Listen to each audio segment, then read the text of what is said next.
Alright, I'm going to show you two ways on how you can reverse a list order within Excel.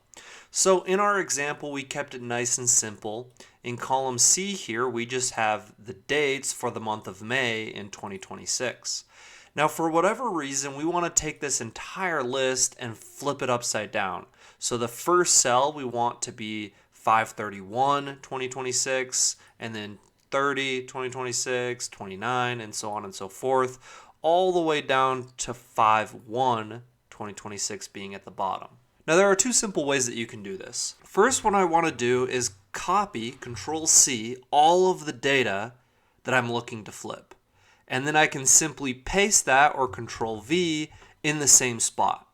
Now right now it's obviously not flipped, so off to the side we're going to use a little helper column, and we're going to label that 1, 2, all the way down to 31, and we'll just label each individual row. Now what we can do is select these two headers, go up to the home ribbon, under sort and filter, just add a filter.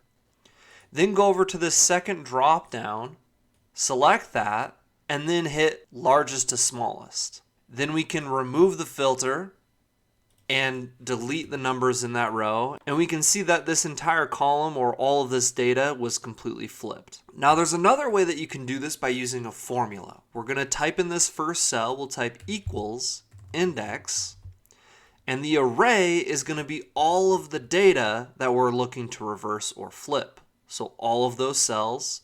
And what we're going to want to do is lock or anchor this range of cells by hitting FN, F4, or F4 on your keyboard. What that's going to do is put a $ in front of the column and row for this range.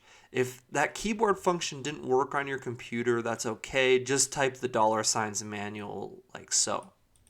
Then comma, so for our row number, we're actually going to want to type another function called rows within Excel.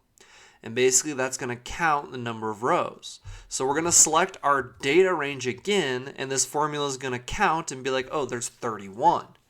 But what we want is that formula to copy all the way down for each individual cell. So what we need to do is hit FN F4 on our keyboard and just anchor or lock this part or this last cell in the range that we selected, leaving this first cell open. So only $ in front of this last cell that we're looking to reverse.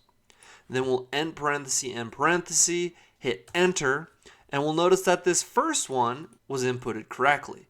Now if we click this square in the bottom right corner and drag this all the way down, we can see that the order was completely reversed, going all the way down to the 1st of May. And there you have it. Those are two simple ways on how you can reverse the list order in Excel. Thank you so much for watching. Please don't forget to subscribe, smash the like button on your way out. Thank you, and have such a great rest of your day.